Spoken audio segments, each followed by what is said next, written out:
대학병원 7층 병실. 한 어머니가 휴대폰을 들고 번호를 눌렀다 지웠다를 반복하고 있었어요. 그러다 결국 오래 기다리다 지친 사람처럼 말했습니다. 됐어, 바쁘다며? 그럼 오지 말라 그래요. 말투는 투명스러웠지만 여러분, 그 목소리는 힘이 없었습니다. 마치 스스로에게 말하는 사람 같았죠. 옆에서 본 사람이라면 누구라도 느꼈을 겁니다. 화난 게 아니라 기대할 곳이 없는 거구나 하고요. 전화를 끊은 뒤 어머니는 이불 끝을 만지작거리며 조용히 중얼거렸습니다. 그래도 오면 좋지. 애가 어릴 땐 나만 보면 쫓아오던 애였는데 얼굴 한번 보는 게 왜 이렇게 어렵냐. 투덜거림도 아니고 화를 내는 것도 아니었어요. 그냥 서운해서 나온 말이었습니다. 여러분, 혹시 이 어머니의 마음 이해되시나요? 이때는 아무도 몰랐습니다. 그 조용한 말들이 그녀가 남길 마지막 부탁이 될 줄은요. 그리고 그 부탁을 뒤늦게 들은 아들이 평생 지울 수 없는 후회와 마주하게 될 줄도 그 누구도 알지 못했습니다. 오늘 이야기 끝까지 들어주시고요. 구독과 좋아요도 부탁드립니다. 지금부터 그 어머니의 마지막 가는 길을 전합니다. 그 순간 가족은 아무도 곁에 없었습니다. 아들이 안 온다며 혼자서 훌쩍이 쉬던 밤. 저는 대학병원에서 20년을 일한 간호사 김수연입니다. 이 긴 시간 동안 정말 수많은 환자분들을 만났어요. 웃으며 퇴원하시는 분들도 계셨고, 끝내 가족의 손을 잡지 못하고 떠나시는 분들도 계셨죠. 그런데 말순 어머니만큼 제 가슴에 깊이 남은 분은 없었습니다. 그날도 야간 근무였어요. 새벽 2시쯤 됐을까요?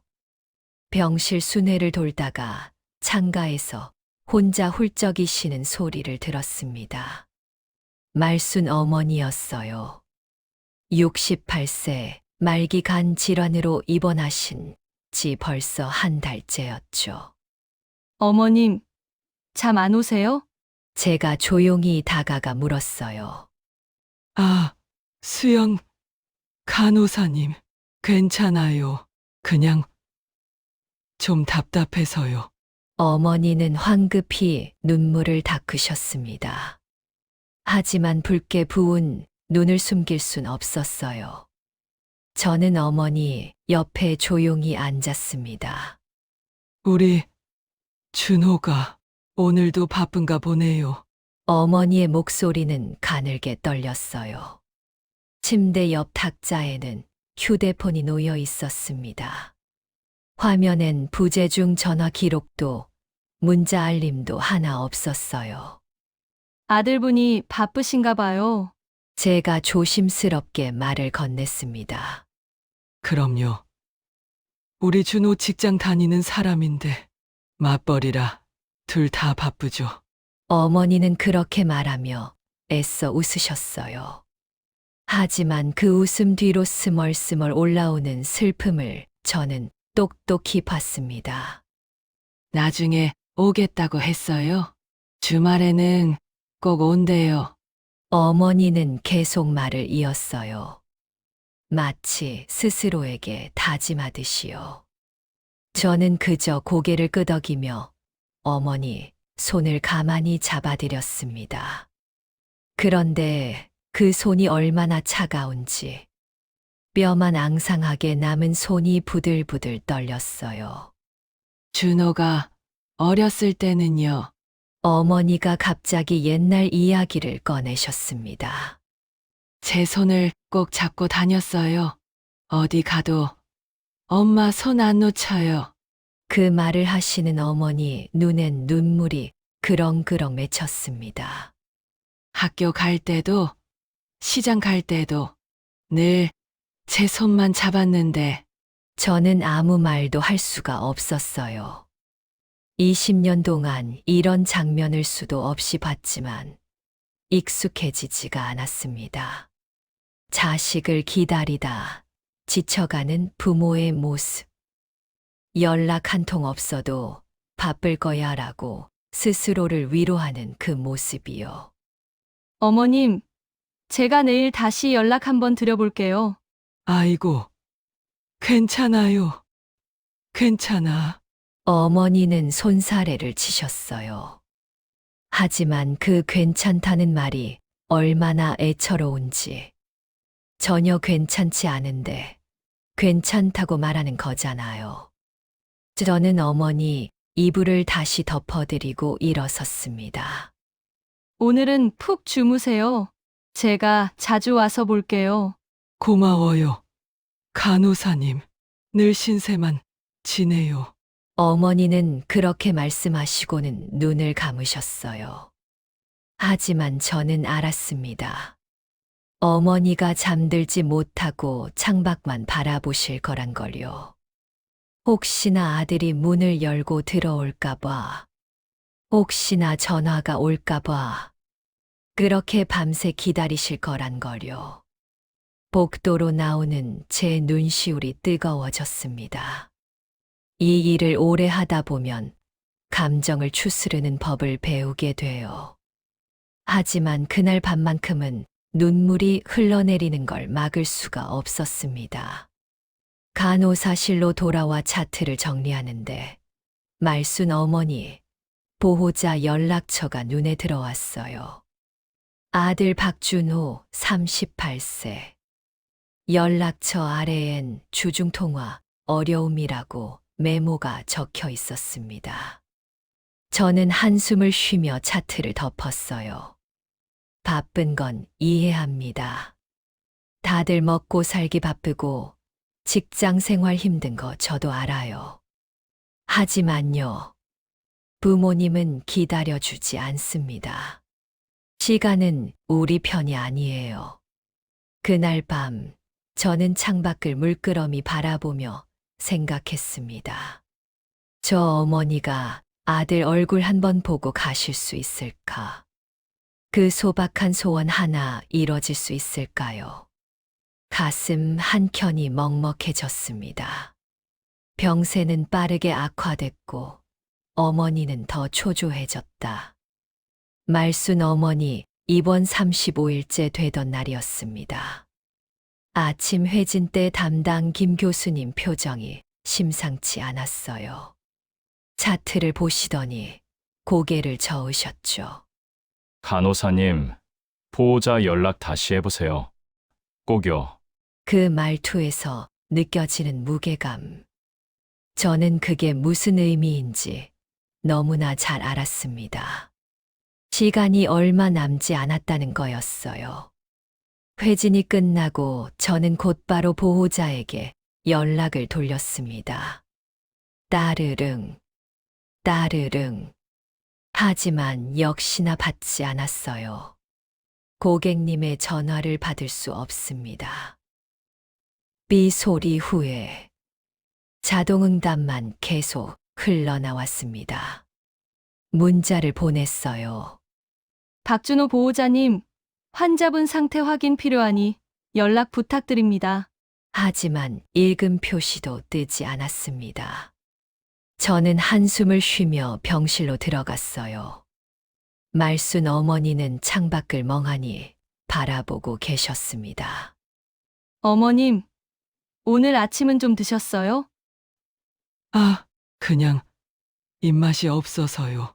어머니의 목소리는 전날보다 더 힘이 없었어요.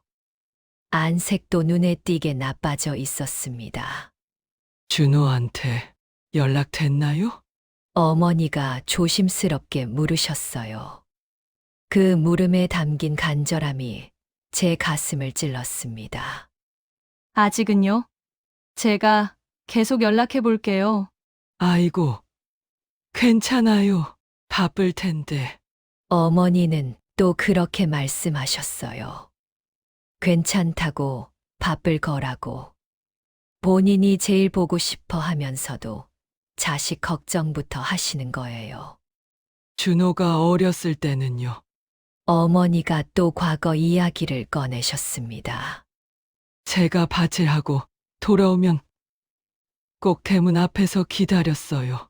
엄마 언제 와? 하면서 졸졸 따라다녔죠. 어머니 눈가에 옅은 미소가 스쳤어요. 지금은 제가 그 애를 기다리네요. 그 말에 제 목이 메었습니다. 꼭 오실 거예요, 어머님.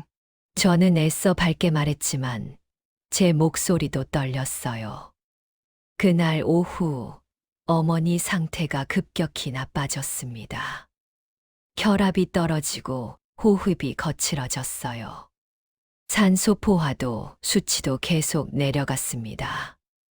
저는 다급하게 다시 보호자에게 연락을 돌렸어요.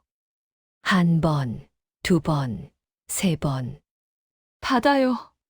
제발. 하지만 끝내 연결되지 않았습니다. 저는 이를 악물었어요. 이게 말이 됩니까? 어머니가 이렇게 위독한데 아들 연락 한 번 안 되다니요. 화가 났어요. 솔직히.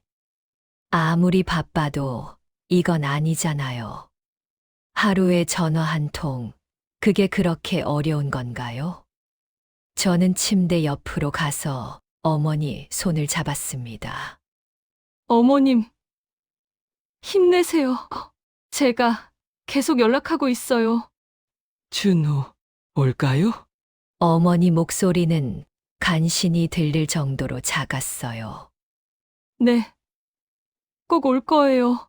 저는 거짓말을 했습니다. 확신도 없으면서 확신하는 척 했어요. 어머니한테 희망을 드리고 싶었거든요.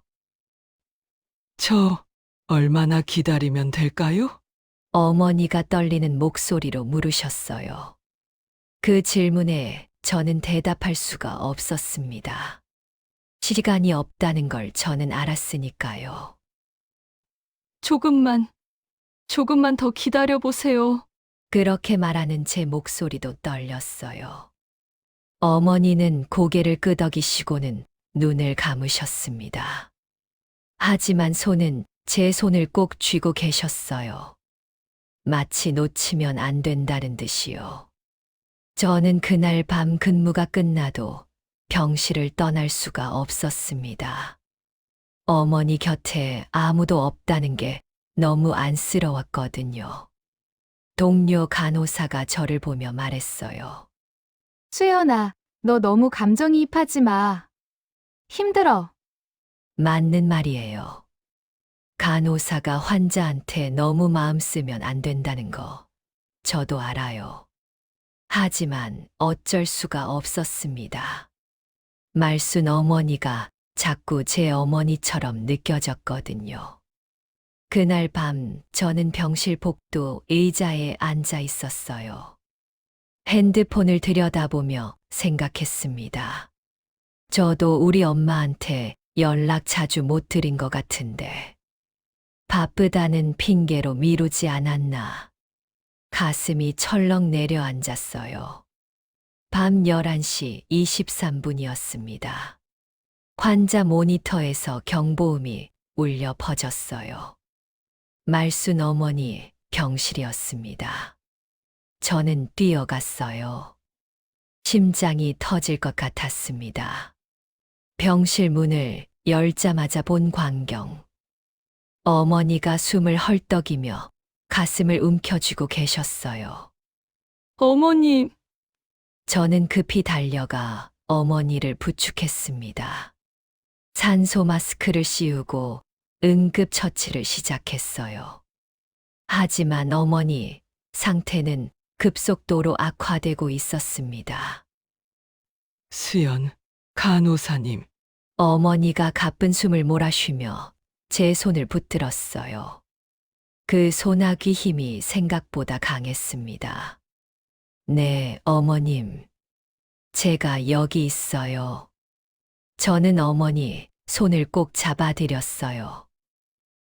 준호. 아직 안 왔죠? 어머니가 물으셨어요. 그 목소리가 얼마나 애절한지.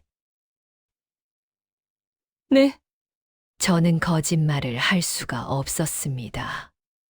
어머니는 잠시 눈을 감으셨어요. 그리고는 힘겹게 입을 열었습니다.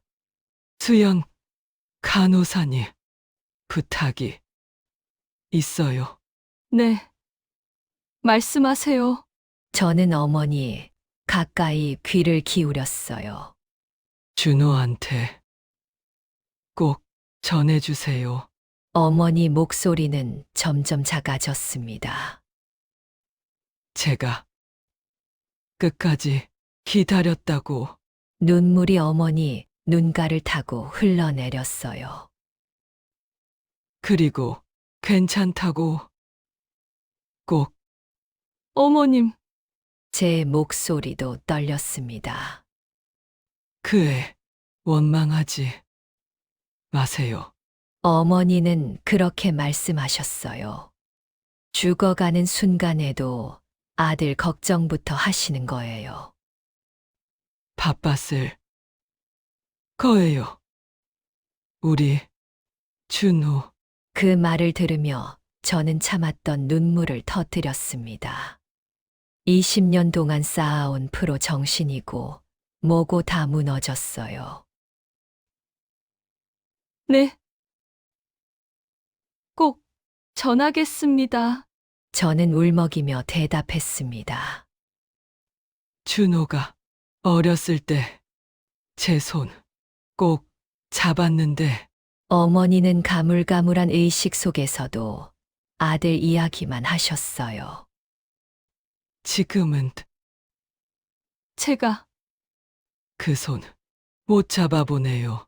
그 말이 제 가슴을 찢어놨습니다. 어머님, 괜찮아요. 간호사님. 손 따뜻해요. 어머니는 희미하게 웃으셨어요. 그리고 제 손을 더욱 꼭 쥐셨습니다. 준호 잘 키웠죠? 네. 정말 훌륭하게 키우셨어요. 저는 고개를 끄덕이며 말했어요. 다행이다. 그 애 효자예요. 제 자랑이에요. 어머니는 그렇게 말하며 눈을 감으셨습니다. 모니터 소리가 길게 이어졌어요. 새벽 12시 02분. 말순 어머니가 숨을 거두셨습니다. 저는 어머니 손을 놓을 수가 없었어요. 아직도 따뜻한 그 손을요. 눈물이 멈추지 않았습니다. 복도에서 동료 간호사가 들어왔어요. 수연아, 저는 고개를 저었습니다. 말을 할 수가 없었거든요. 그저 어머니 손을 쓰다듬으며 중얼거렸습니다. 어머님, 정말 수고 많으셨어요. 그리고 생각했어요. 어머니가 마지막까지 기다렸던 그 아들.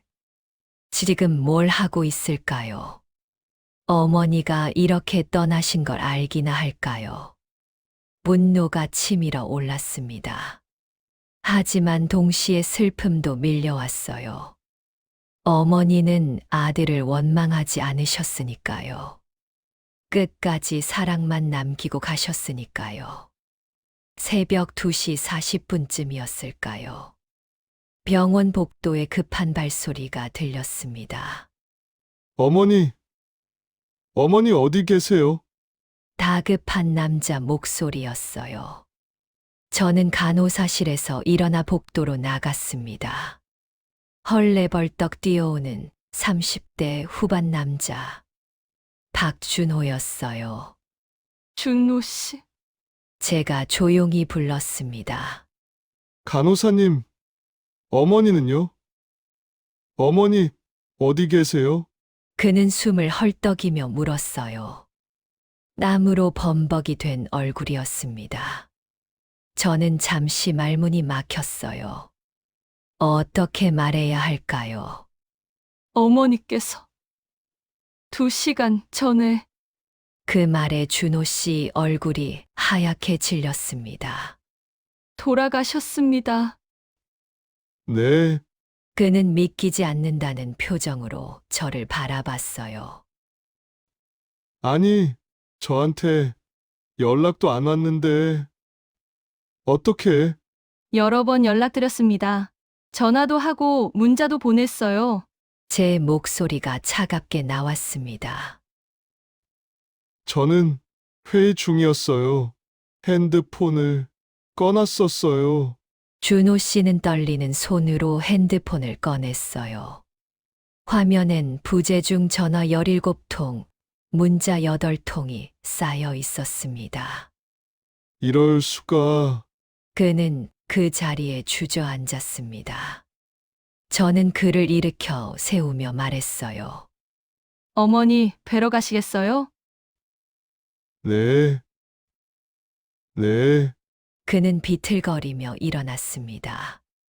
병실로 안내하는 제 발걸음이 무거웠어요. 화가 났습니다. 솔직히. 회의가 뭐가 그리 중요해서요. 어머니가 돌아가시는 그 순간까지도 곁에 없었다니요. 병실 문을 열었습니다. 침대 위에 고요히 누워 계신 말순 어머니. 어머니, 준호 씨는 비틀거리며 침대로 다가갔어요. 그리고 어머니 손을 잡았습니다.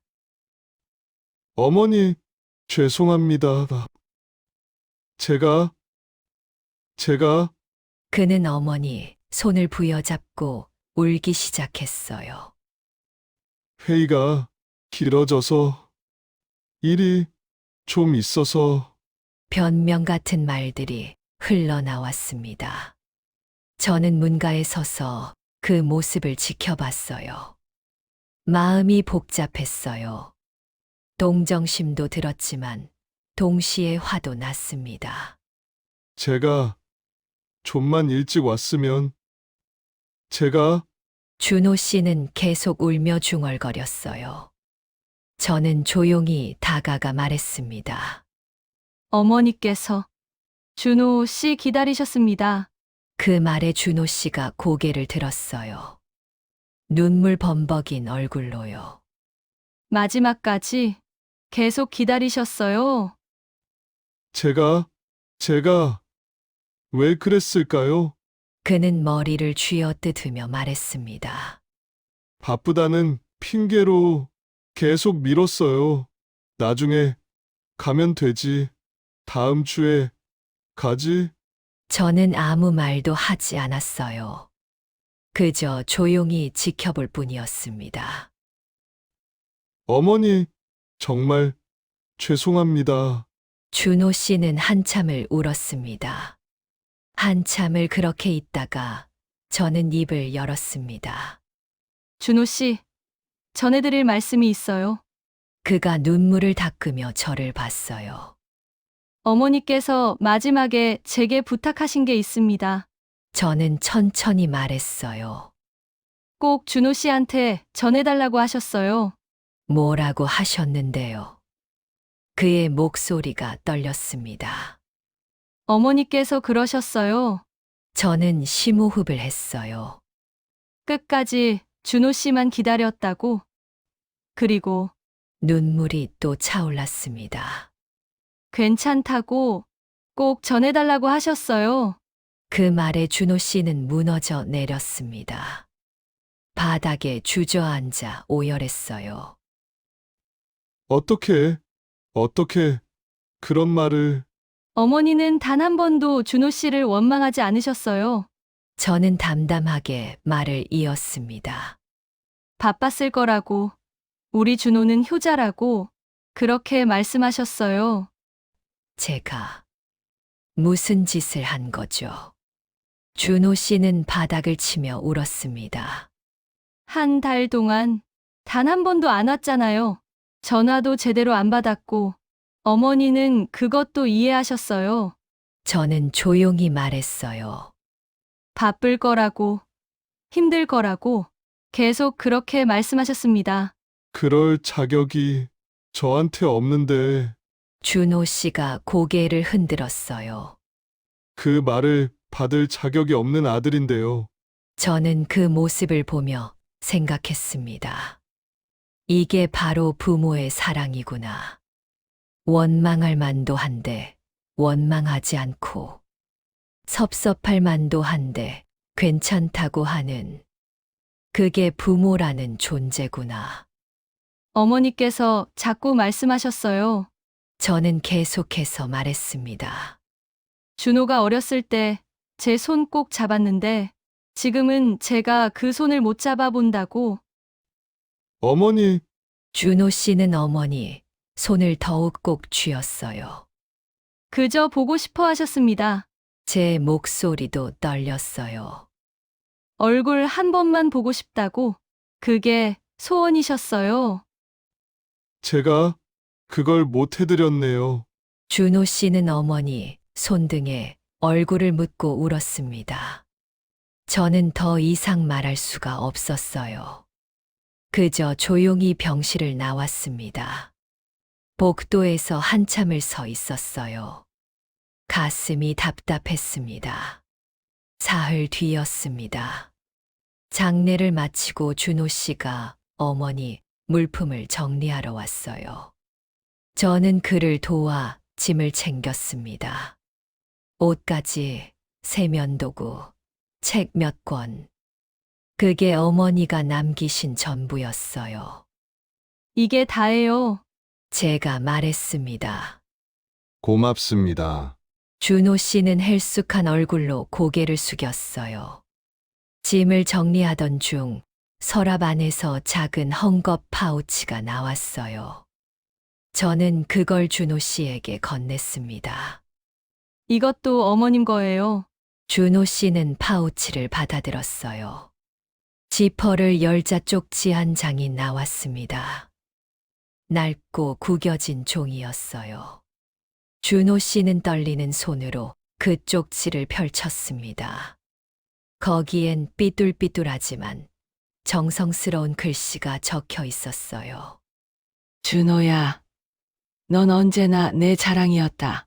바빠도 밥 잘 챙겨 먹고 엄마는 늘 내 편이야. 그 짧은 문장을 읽는 순간 준호 씨는 그 자리에서 무릎을 꿇었습니다. 어머니, 쪽지를 가슴에 안고 흐느꼈어요. 저는 옆에서 그 모습을 지켜봤습니다. 가슴이 미어지는 것 같았어요. 제가 뭘 한 게 있다고 자랑이라니. 준호 씨는 바닥에 주저앉아 울었습니다. 한 번도 제대로 효도 못 해드렸는데 늘 내 편이라니. 저는 조용히 다가가 그의 어깨에 손을 얹었어요. 어머니, 사랑은 때를 기다려주지 않습니다. 제가 말했습니다. 준호 씨가 바쁜 건 어머니도 아셨어요. 하지만 저는 잠시 말을 멈췄어요. 그래도 보고 싶으셨던 거예요. 준호 씨는 고개를 끄덕였습니다. 알아요. 이제야 알겠어요. 그는 쪽지를 꼭 쥐고 말했어요. 나중에, 다음에, 주말에 그렇게 미루다가 이제 영영 못 보게 됐네요. 저는 아무 말도 하지 않았습니다. 그저 옆에 앉아 함께 있어줄 뿐이었어요. 한참 뒤 준호 씨가 말했습니다. 간호사님, 제가 정말 나쁜 아들이죠? 아니에요. 저는 고개를 저었어요. 그냥 조금 늦었을 뿐이에요. 하지만 이 늦음이 영원히 돼버렸잖아요. 준호 씨 목소리가 떨렸습니다. 저는 그에게 물었어요. 준호 씨, 지금 부모님 살아 계신 분들 많아요. 그분들한테 하고 싶은 말 있으세요? 준호 씨는 쪽지를 보며 천천히 입을 열었습니다. 오늘 당장 전화하세요. 내일도 늦을 수 있어요. 그의 목소리는 절박했어요. 바쁘다는 핑계, 나중에 하겠다는 말, 그거 다 거짓말이에요. 정말 중요하면 시간은 만들어지거든요. 저는 조용히 고개를 끄덕였습니다. 준호 씨는 일어서며 짐을 챙겼어요. 어머니, 정말 죄송합니다. 그는 침대를 향해 깊게 고개를 숙였어요. 그리고 천천히 병실을 나섰습니다. 저는 홀로 남아 빈 병실을 정리했어요. 창가에 놓인 의자. 말순 어머니가 매일 밤 앉아서 창밖을 바라보던 그 자리였습니다. 저는 그 의자에 잠시 앉았어요. 어머니 시선으로 창밖을 바라봤습니다. 혹시 아들이 올까봐 기다렸을 그 마음. 가슴이 먹먹했어요. 말순 어머니가 제게 남긴 마지막 선물. 그건 바로 이거였습니다. 부모님은 영원하지 않다는 것. 지금 이 순간이 마지막일 수도 있다는 것. 그래서 오늘 당장 사랑한다 말해야 한다는 것. 병원 주차장을 걸으며 하늘을 올려다봤어요. 말순 어머니, 부디 편히 쉬세요. 제 눈에서 눈물이 흘러내렸습니다. 준호 씨는 이제 알 거예요. 어머니, 사랑이 얼마나 큰 건지. 20년 동안 간호사로 일하며 수많은 이별을 봤습니다. 하지만 이 이별만큼 가슴 아픈 건 없었어요. 왜냐하면 이건 막을 수 있었던 이별이었으니까요. 단 한 번의 방문, 단 하나의 전화. 그것만 있었다면 달라졌을 텐데요. 부모님은 많은 걸 바라지 않습니다. 그저 얼굴 한 번 보고 싶고, 목소리 한 번 듣고 싶을 뿐이에요. 그 소박한 소원조차 이뤄주지 못하면 나중엔 준호 씨처럼 평생 후회하며 살게 됩니다. 여러분, 오늘 이 이야기를 듣는 당신, 지금 당장 부모님께 전화 한 통 해보는 건 어떨까요? 늦기 전에요. 정말로 늦기 전에. 부모는 자식을 원망하지 않습니다. 늦어도 괜찮다고, 바빠도 이해한다고 말하죠. 하지만 그 괜찮다는 말 뒤엔 늘 보고 싶은 마음이 숨어 있어요. 우리가 무심코 미뤘던 그 한 번의 방문이 누군가에게는 마지막 소원일 수 있습니다. 시간은 기다려주지 않아요. 오늘이 마지막이 될 수도 있으니까요.